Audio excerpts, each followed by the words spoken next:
So Vinci. So Vinci. So Vinci. Hot the knees, hot the knees. Slide in, I slide out.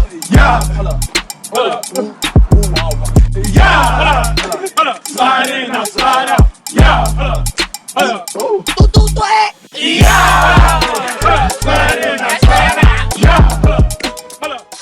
Құрметті қарасайлықтар, қалдарыңызға біз сіздерді қатты қуантқымыз келеді, себебі ресейлік үлкен бір франшизалар Қаскелеңге кіруде. Додо пиццадан кейін Grill House Қаскелең өздерінің өнімдерін сіздерге ұсынды. Әсіресе стейктің түр-түрі бар. Мен сіздерге ұсынатым, ол сёмкадан жасалған стейк, қасына керемет саңырауқұлақты қойсаңыз, прям болады ғой. Енді толығырақ видеода кеттік. Көбісі бұны меню бойынша лосось деп айтады. А бізде бұл обычный қызыл бал. Ну, съемка ғой. Давайте пісіріп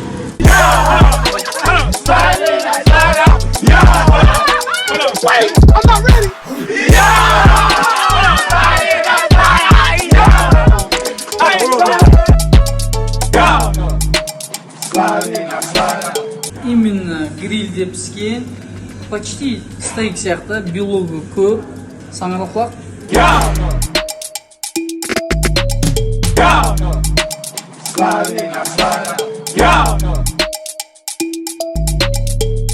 Естеріңізде болса, бір ай бұрын Grill House технически ашылған еді. Бүгін болса, уже біз ресми кухнясына келіп сіздерге керемет стейкті пісіреміз. Толық осы видеода көресіздер.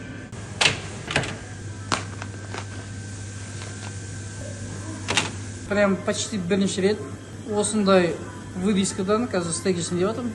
Обычно істедім, бірақ больше духовкада істедім, или готовый стейктерді алып, маринованный, соны пісіргем. Ну, давайте көрсетейін сіздерге.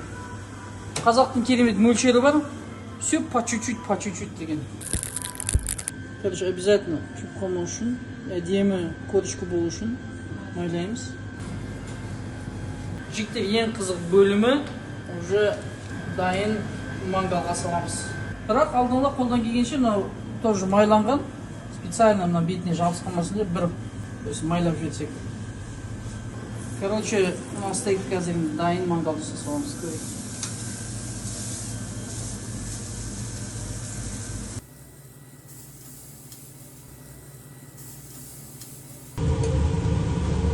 Бұл жерде профессионал жігіттер сөйтіп көрдіңіз ғой. Квадратиктер, ромбиктер ровно шыққан. Бізге сәл қисық-мисық, но от души. Нан аламыз да уже бұқтыратын кез келді. Арнайы салып қоямыз, өзінің температурасы бар. И грамотно бетін жауып қойып бұқтырамыз. Сәл уақыт керек и подача жасаймыз. Негізгі мәселе стейк еттің жәмді болуы болмау емес, ең маңыздысы эмоция, яғни подача қаншалықты дұрыс беріледі. Жеп атқан етте қандай соус қолданылады. Сол үшін подачаны кішігірім дайындайық, но дайын тұрған рецепттер болғаннан кейін соны бір саламыз и жейміз ғой, жейміз.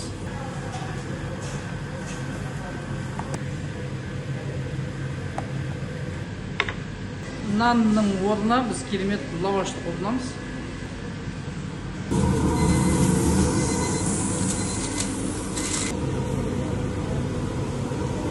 Ема ет от души. Так, жігіттер, енді ең маңызды момент, біз well done, чтобы шикі болмасын деп, где-то 6 минуттай пісірдік. Мен детальдарын бәрін айта бермеймін, оны интернеттен қарап аласыздар. Ет супер кесілген, прям розовый оттенок. Жесең, конкретно менің стейкімді же дегендей ғой.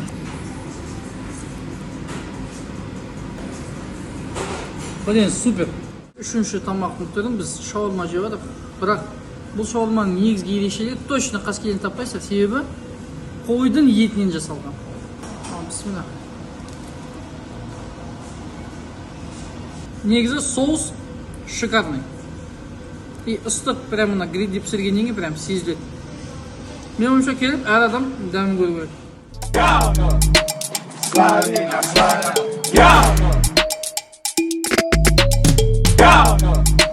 Двойной бургер деген осылай береді екен.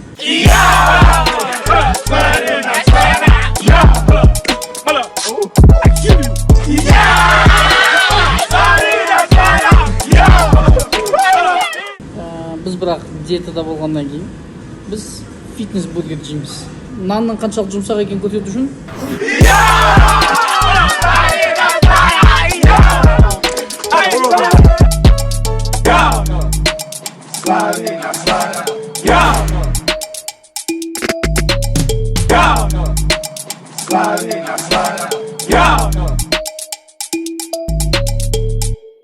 негізінде мен сияқты әсіресе Мирей сияқты жігіттер болатын болса, ең жақсы бір бургерлердің түрі ол фитнес бургер и гриль хауста.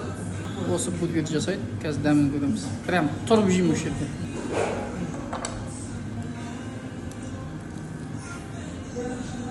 Короче, фитнес дегені тауық қолданғаны. Просто жеңіл переваривается. И бәрі вкусовой, вообще көңіл дәм шығады. Ас болсын.